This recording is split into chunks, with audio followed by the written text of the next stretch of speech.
بسم الله الرحمن الرحيم. يا أيها المزمل قم الليل إلا قليلا نصفه أو انقص منه قليلا أو زد عليه ورتل القرآن ترتيلا. إنا سنلقي عليك قولا ثقيلا. إن ناشئة الليل هي أشد وطئا وأقوم قيلا.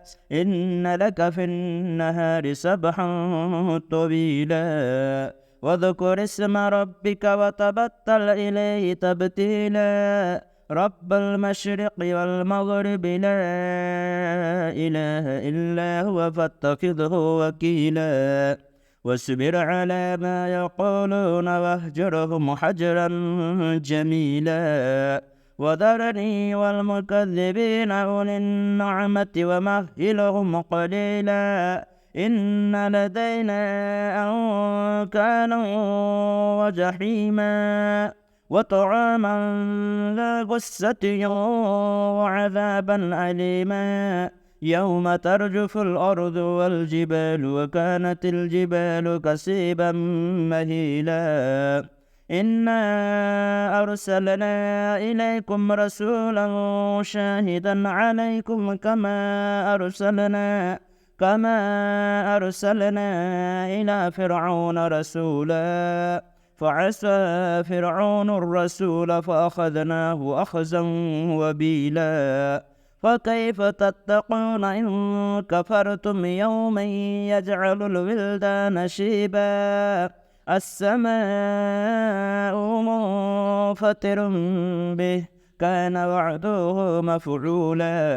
إن هذه تذكرة فمن شاء اتخذ إلى ربه سبيلا. إن ربك يعلم أنك تقوم أدنى من ثلثي الليل ونصفه وثلثه وطائفة من الذين معك والله يقدر الليل والنهار. علم أن لن تحصوه فتاب عليكم فاقرؤوا ما تيسر من القرآن. علم أن سيكون منكم مرضى وآخرون يضربون في الأرض يبتغون من فضل الله وآخرون يقاتلون في سبيل الله. فاقرؤوا ما تيسر منه وأقيموا الصلاة وآتوا الزكاة واقرضوا الله قرضا حسنا. وما تقدموا لأنفسكم من خير تجدوه عند الله هو خيرا وعاجم أجرا. واستغفروا الله إن الله غفور رحيم.